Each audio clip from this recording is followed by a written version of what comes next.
It happens quickly. A man walks alone through a London street sometime after dark. The lamps are lit, but unevenly.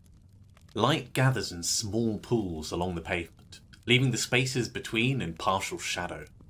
Footsteps carry strangely in the quiet.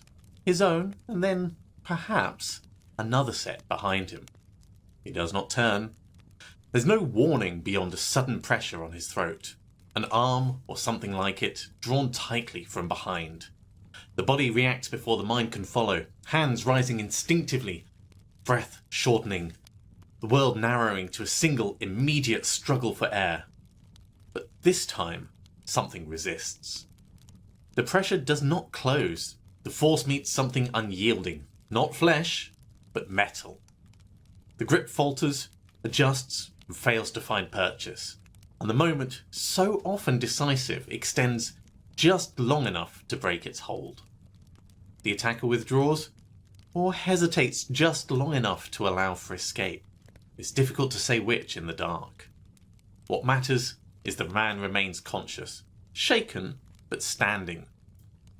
Because beneath his collar, hidden from view, he's wearing a device designed precisely for this moment. An iron band fitted close to the throat, a precaution against a fear that, for a brief period in the early 1860s, seemed impossible to ignore. Allow me to introduce you to the Anti Garrotting Collar. I'm your host, Alex Sweetman, and this is the Old Money's Cabinet of Curiosities, where we examine the inventions that emerge when fear is given form, and where the solutions that people build often reveal more about the dangers they're meant to resist.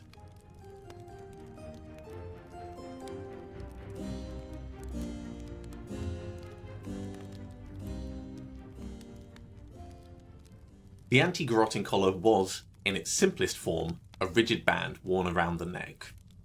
Most surviving examples are constructed from iron or steel, shaped into an oval that could be opened on a hinge and fastened securely in place. Some were lined internally with leather or fabric in an attempt, which was perhaps only partially successful, to make prolonged wear tolerable for the owner. The intention was direct, to prevent compression of the throat. In an attack from behind, the collar would act as a barrier. A cord couldn't fully tighten, an arm couldn't apply sufficient pressure, and the vulnerable structures of the neck, for instance the airway, the arteries, would remain protected by a layer of unyielding material. The designs varied. Some were deliberately discreet, intended to be hidden beneath a shirt or a cravat. Others were more assertive in form, flaring outwards at the edges to deflect any attempt to loop a cord in position. A small number even incorporated raised ridges or short spikes, not necessarily to injure, but to complicate the act of gripping or tightening. This, however, meant that weight was a persistent issue. Depending on the design, a collar could have easily approached 0.5 kilogram. Movement was restricted, and turning the head became slower and more deliberate. The simple act of looking over one's shoulder, which is an instinctive gesture of awareness, was altered significantly. In effect, the device traded flexibility for protection. It secured one vulnerability by introducing another. And yet, for a time, that was considered to be an acceptable exchange. The emergence of the anti-garrotting collar is inseparable from a brief but intense period of public anxiety in the early 1860s London, commonly referred to as the Garrotting Panic. Garrotting itself was not a new phenomenon at the time. The technique, attacking someone from behind, constricting their throat to render the victim unconscious, had existed for decades. It was efficient, it required little time, and offered the attacker a decisive advantage. What changed, however, was the attention that it received. In 1862, a number of reported incidents began to circulate widely in the press. Among them was the assault on a Member of Parliament, Hugh Pilkington, whose account lent a particular weight to the issue. That such an attack could be carried out against a figure of status and visibility suggested something deeply unsettling, that no one, it seemed, was entirely beyond reach. Newspapers responded with urgency, and reports became more frequent, more detailed, and increasingly alarmist. Individual incidents were framed not as isolated events, but as evidence of a broader breakdown in public order.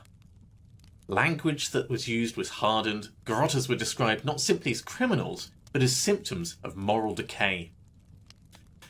Editorials called for decisive action, and public correspondence echoed these concerns. Fear moved very quickly from the page to the street, and Parliament had no choice but to take notice. Debate intensified around criminal justice, culminating in the passage of the Security Against Violence Act in 1863. Among its provisions was the reintroduction of flogging for certain violent offences, a measure intended both as a punishment and a deterrent.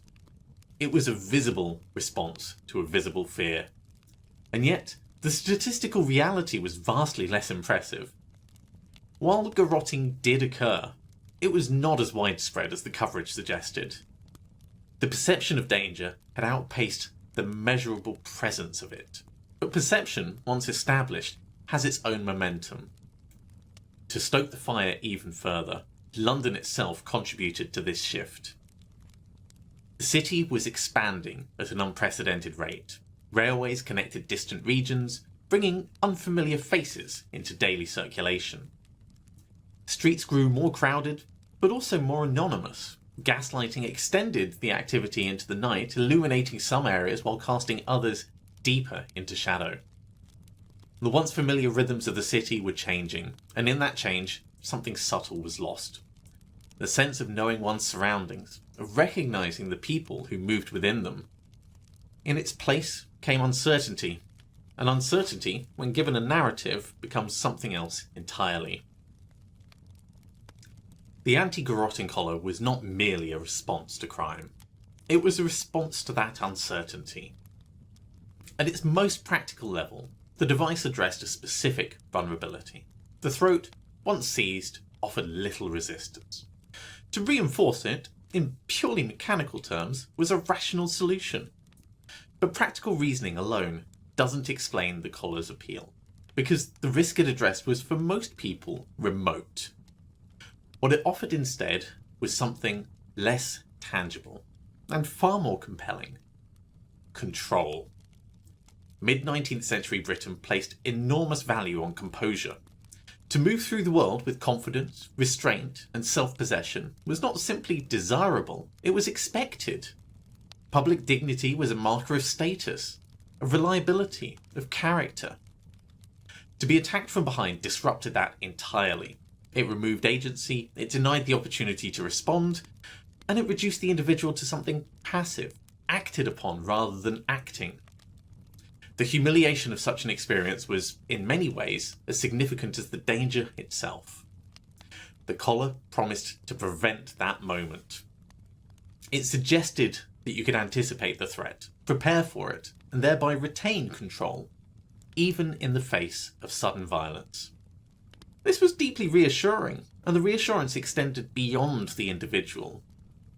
There was a social dimension to the act of wearing such a device.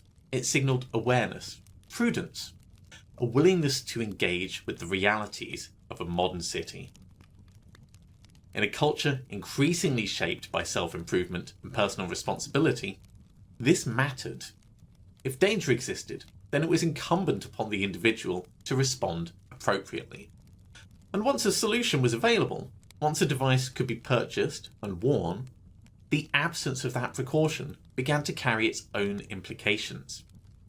To remain unprotected was, subtly, to be negligent. Fear in this way became a driving force in the collar's adoption and success. It spread not only through threat, but through expectation. There was also the broader cultural context to consider. Victorian Britain was an age of solutions.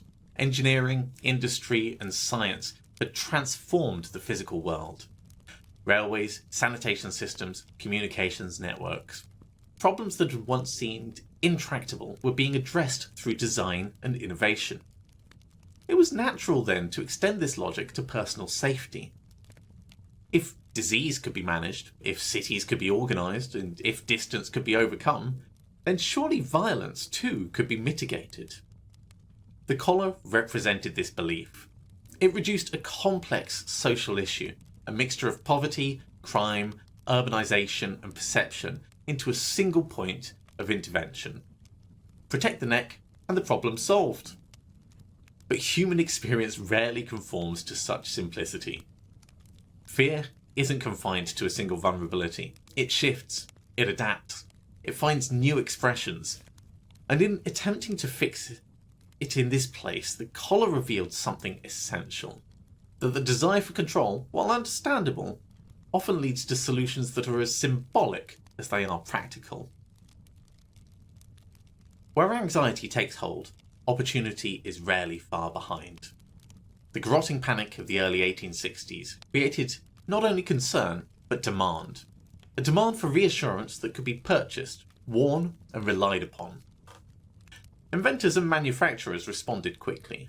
Among the most notable was Walter Thornhill, a London-based craftsman who in December of 1862 patented what he termed an Anti Garrotting cravat. His approach was to integrate protection into existing forms of dress. Steel elements were concealed beneath fabric, allowing the wearer to maintain outward normality while benefiting from hidden reinforcement. It was, in essence, a compromise between safety and appearance. Another figure, Andrew Pettyhow, pursued a more assertive design. His garrot-proof stock reportedly incorporated defensive features intended not only to resist attacks, but to deter it. Such variations reflected a broader tension within the market. Should the protection be visible, signalling preparedness, or concealed, preserving the illusion that nothing had changed? Manufacturers such as W.D. Bryan Brothers and Company produced collars that balanced these concerns with considerable craftsmanship. Surviving examples demonstrate attention to detail, polished metal surfaces, articulated hinges, and attempts, however limited, to improve comfort through padding and shaping. These were not crude novelties. They were serious products made with care and sold with conviction. The market was active, if short-lived. Advertisements competed on claims of superiority, lighter construction, greater flexibility, improved concealment. Some even implied that alternative designs might fail under pressure, introducing a subtle but potent form of doubt. In a climate that was already shaped by anxiety, such suggestions carried real weight. Consumers were drawn primarily from the literate middle classes, men who read the newspapers, who moved throughout the city independently, and found themselves increasingly aware of the narratives circulating around them. For these individuals, the collar represented a measured response. Not panic, but prudence. Not fear, but preparation. And yet the distinction was not always clear. The act of purchasing such a device, of incorporating it into daily life, also served to reinforce the very concerns that prompted it.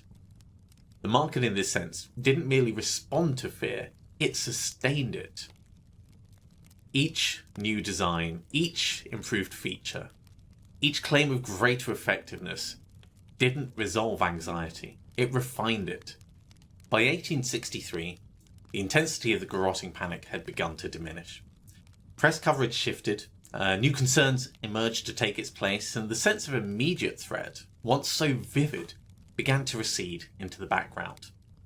Without the sustained attention, the demand for protective devices weakened.